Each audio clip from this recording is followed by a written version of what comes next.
Course B Hindi कक्षा 10वीं पाठ्य पुस्तक के प्रश्न उत्तर पद्यखंड पाठ 1 साखी कवि कबीर। पाठ्य पुस्तक के प्रश्न उत्तर क निम्नलिखित प्रश्नों के उत्तर दीजिए। प्रश्न 1, मीठी वाणी बोलने से औरों को सुख और अपने तन को शीतलता कैसे प्राप्त होती है? इसका उत्तर है, मीठी वाणी बोलने से सुनने वाले को अच्छा लगता है और हमें आत्मसंतोष प्राप्त होता है, जिससे हमें शांति शीतलता मिलती है। जब हम किसी को प्रेम से मधुर शब्दों में बोलते हैं तो सुनने वाला खुश होता है और अहंकार भी स्वतः नष्ट हो जाता है। इसके विपरीत यदि हम किसी के साथ कटु या कड़वे शब्दों में बोलते हैं तो सुनने वाले को बुरा लगता है और हमारा मन भी दुखी महसूस करने लगता है। अतः सभी से प्रेम पूर्वक और मधुर वचनों में बातचीत करनी चाहिए। प्रश्न 2 है, दीपक दिखाई देने पर अंधियारा कैसे मिट जाता है? साखी के संदर्भ में स्पष्ट कीजिए। इसका उत्तर है, जिस जगह या कमरे में अंधकार हो और हम वहां दीपक जला दे तो वहां का अंधकार मिट जाता है और उस जगह या कमरे में दीपक का प्रकाश फैल जाता है। उसी प्रकार जब हृदय में ज्ञान रूपी दीपक जल जाता है तो अज्ञान रूपी अंधकार स्वयं ही नष्ट हो जाता है। प्रश्न 3 है, ईश्वर कण कण में व्याप्त है पर हम उसे क्यों नहीं देख पाते? और इसका उत्तर होगा, ईश्वर कण कण में व्याप्त है लेकिन हम उसे अज्ञानता के कारण देख या अनुभव नहीं कर पाते।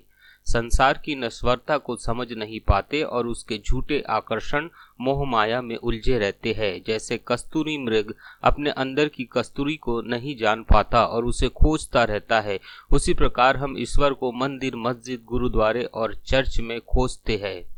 प्रश्न 4 है, संसार में सुखी व्यक्ति कौन है और दुखी कौन है? यहाँ सोना और जागना किसके प्रतीक है? इसका प्रयोग यहाँ क्यों किया गया है? स्पष्ट कीजिए। इसका उत्तर है, संसार में अज्ञानी, स्वार्थी और सांसारिक महामाया में फंसे लोग सुखी है, किंतु जो लोग सत्य का ज्ञान रखते हैं, संसार की नश्वरता को समझते हैं तथा दूसरों की चिंता करते हैं, ऐसे लोग दुखी है। यहाँ सोना अज्ञानी लोगों के लिए और जागना संसार की नश्वरता को समझकर भी कार्य करने वाले लोगों के लिए प्रतीकात्मक प्रयोग किया गया है। इसका प्रयोग यहाँ इसलिए किया गया है क्योंकि जो लोग संसार की नश्वरता को नहीं समझते वे दिन रात सांसारिक मोह माया में उलझे रहते हैं, वे सुप्त अवस्था में होते हैं, तथा जो लोग सांसारिक नश्वरता को समझते हैं वे अपना परलोक सुधारने की चिंता में दिन रात लगे रहते हैं। वे हमेशा परोपकार में लगे रहते हैं और इस बात से दुखी रहते हैं कि कहीं उनसे कोई पाप ना हो जाए। ये लोग जागृत अवस्था में होते हैं। प्रश्न 5 है, अपने स्वभाव को निर्मल रखने के लिए कबीर ने क्या उपाय सुझाया है?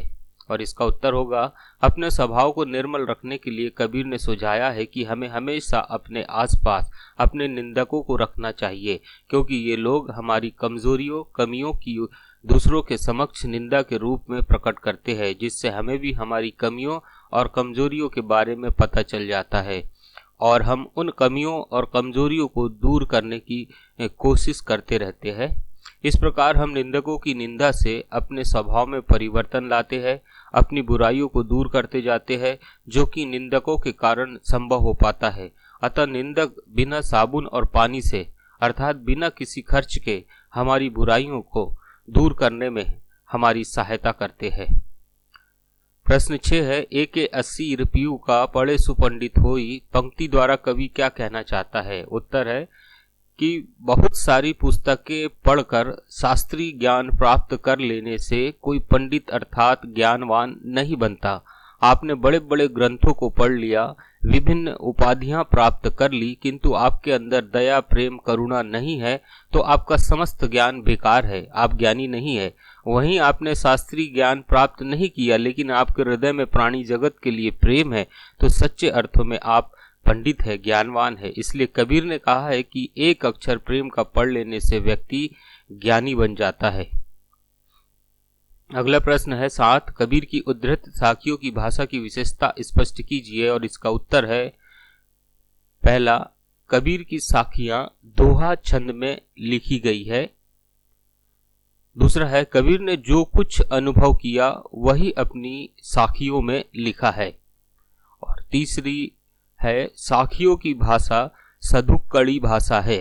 चौथा है कस्तूरी मृग भुवंगम आदि प्रतीकात्मक शब्दों का प्रयोग हुआ है। और पांचवा है आम बोलचाल के शब्दों जैसे कि जग, मुआ, मुराड़ा, नेड़ा, साबण आदि का प्रयोग किया गया है। छठवा है अनुप्रास, दृष्टांत और रूपक अलंकार का प्रयोग दिखाई देता है। अगला है ख निम्नलिखित का भाव स्पष्ट कीजिए। और पहली पंक्ति है विरह भुहंगम तन बसे मंत्र न लागई कोई। उत्तर होगा या भाव होगा इसका, जब विरह रूपी सांप का जहर एक बार शरीर में चला जाता है तो फिर उससे किसी भी प्रकार छुटकारा नहीं पा सकते। अर्थात जब किसी व्यक्ति को ईश्वर से लगन लग जाती है तो उसकी इस लगन को किसी भी उपाय से दूर नहीं कर सकते। अर्थात जब व्यक्ति भगवान की भक्ति में लीन रहता है तो उसे भगवान से दूर नहीं किया जा सकता।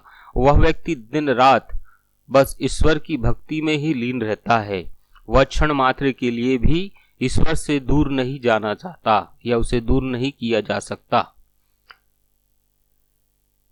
दूसरी पंक्ति है जब मैं था तब हरि नहीं, अब हरि है मैं नाही। और इसका भाव होगा जब हमारे अंदर अहंकार होता है तो ईश्वर नहीं होते। अर्थात हम समझते हैं कि मैं ही सब कुछ करता हूँ, तब हम ईश्वर की सत्ता को नकार देते हैं। किंतु जब हमें सत्य का ज्ञान हो जाता है, हम ईश्वर की शक्ति को समझने लगते हैं, तब हमारा अहंकार अर्थात मैं की भावना स्वतः ही नष्ट हो जाती है और हम ईश्वर को जानने लगते हैं, समझने लगते हैं और ईश्वर की भक्ति की भावना हमारे अंदर आ जाती है। ईश्वर का सम्मान करने लगते हैं हम। तीसरी पंक्ति है कस्तूरी कुंडली बसे मृग ढूंढे बनमाही। और इसका भाव है कि कस्तूरी नामक सुगंधित पदार्थ कस्तूरी मृग की नाभि में ही विद्यमान होता है और वह कस्तूरी मृग उसकी सुगंध से वशीभूत हो उसे जंगल में ढूंढता रहता है। उसे यह मालूम ही नहीं होता कि जिस सुगंध को वह जंगल में मारा मारा ढूंढ रहा है वह तो उसके अंदर से ही आ रही है। चौथी पंक्ति पौथी पड़ी पड़ी जग मुआ पंडित भया न कोई। उत्तर बहुत सारी पुस्तकें पढ़कर शास्त्रीय ज्ञान प्राप्त करने से कोई पंडित अर्थात ज्ञानवान नहीं बनता। आपने बड़े बड़े ग्रंथों को पढ़ लिया, विभिन्न प्रकार की उपाधियां भी प्राप्त कर ली, किंतु आपके अंदर दया प्रेम करुणा नहीं है तो आपका समस्त ज्ञान बेकार है, आप ज्ञानी नहीं कहला सकते। पाठ में आए निम्नलिखित शब्दों के प्रचलित रूप जो लिखो वो आपके स्क्रीन पर है।